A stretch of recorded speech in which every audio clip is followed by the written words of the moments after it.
Okay, Mike with Tac+On, we've got a complete lower receiver bullpup kit here. My Remington 870 is inside the bullpup conversion kit. It functions, everything's good to go.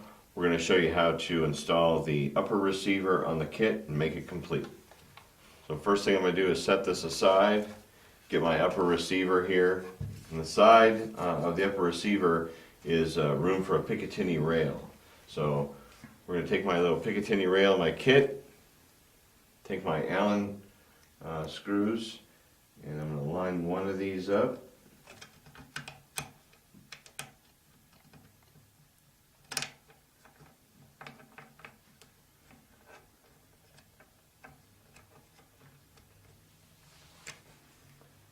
And then the other.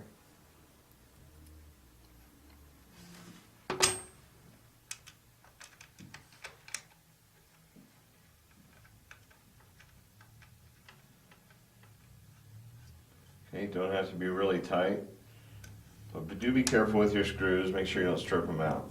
Okay, there's one. I've already taken the liberty of putting on the other one here, installing that.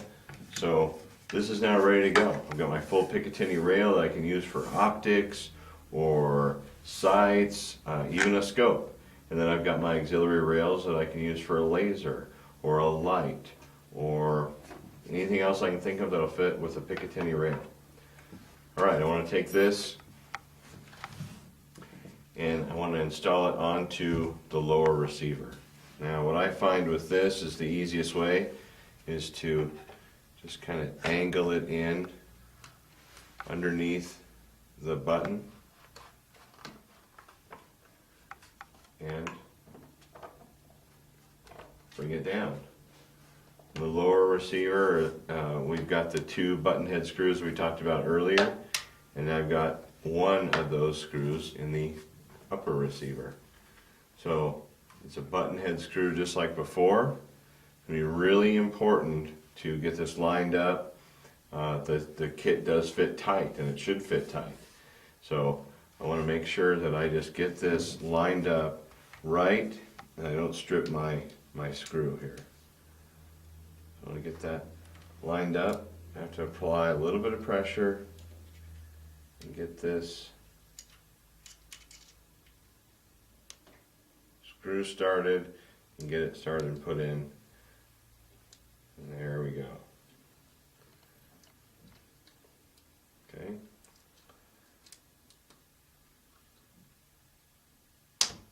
Snug it up just a little bit, just like that. And we're good to go.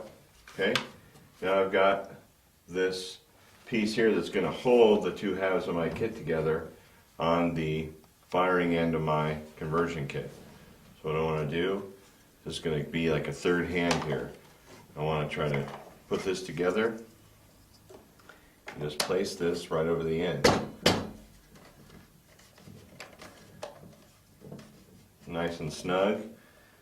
Depending on what kind of sights you have on your shotgun, this is a bead sight, kind of a high bead sight, and the clearance right there kind of varies depending on how that sight it goes. But I want to push that back, and as you can see here, it's pretty snug right up against it. We're going to have some screws that are going to hold that in.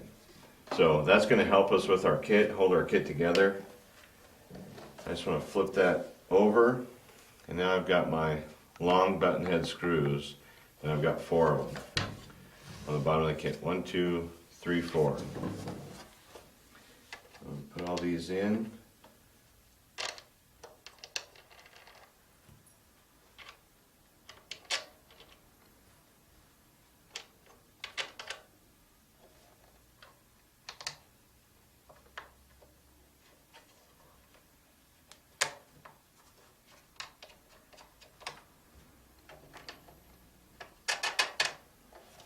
Line them up.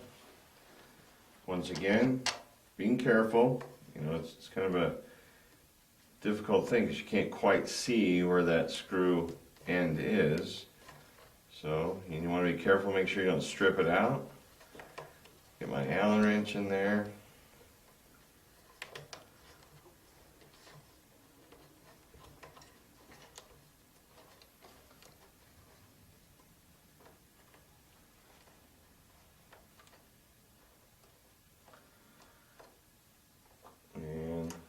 that one snugged up. Now I try to do this like the lug nuts on a car. Okay, I've got that one done, and now I'm going to get this one done that's kind of the opposite over here. Make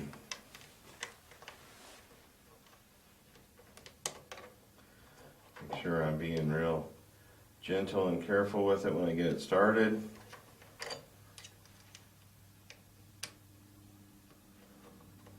Like I said before, all the tools that you need for this kit come in the kit.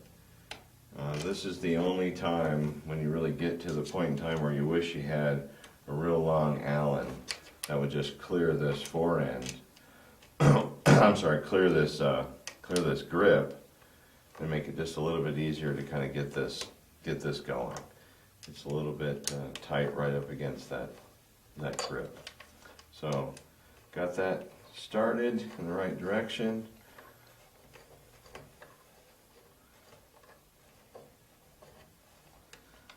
I'm going to cinch this one down.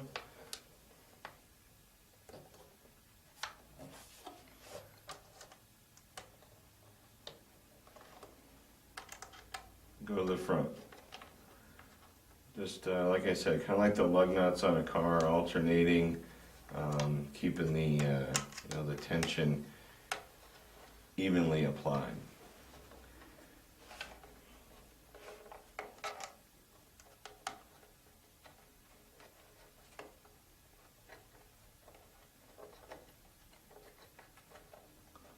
There are some pretty long screws. They take a little bit of doing. Okay, get that one going. Back to flipping it around.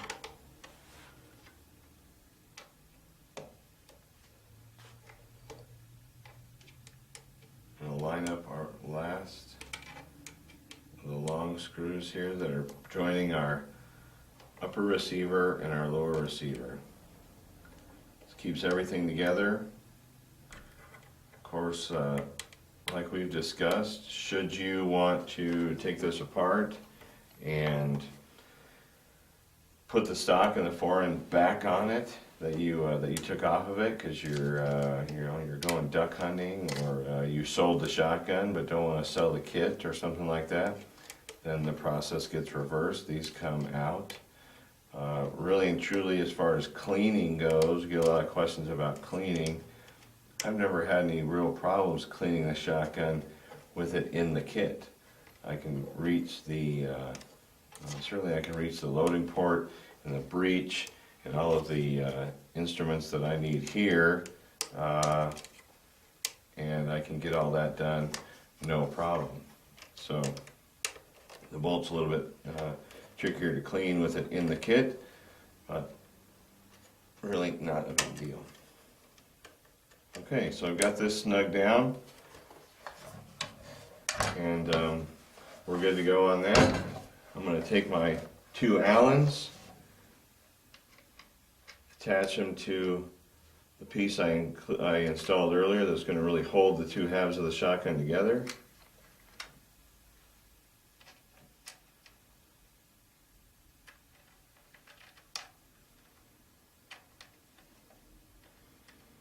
Now this shotgun is the Express model, so it's got a magazine that holds 4 rounds. So you can see here that there's a gap underneath the barrel. If you have a magazine extension, this is where that magazine extension would be, and the magazine extension really comes out to be really flush with the end of the barrel. So, got that installed. I've got my buttstock here, and there's a few holes right here in the back. I just want to line that up, depress these detents, pop that on, and I'm good to go. Only thing I have left is my sling attachment points. Now these don't exist in the instructions, but these grooves on the top of the receiver are specifically made for them. If you're right-handed, you push them through this way, and if you're left-handed, you push them through the other way. and it gives you the opportunity to do a single point sling or a 2-point sling, however you want to do it. You can also run your sling strap through here without these at all. So now I've got a complete shotgun, functions, and we're ready to go.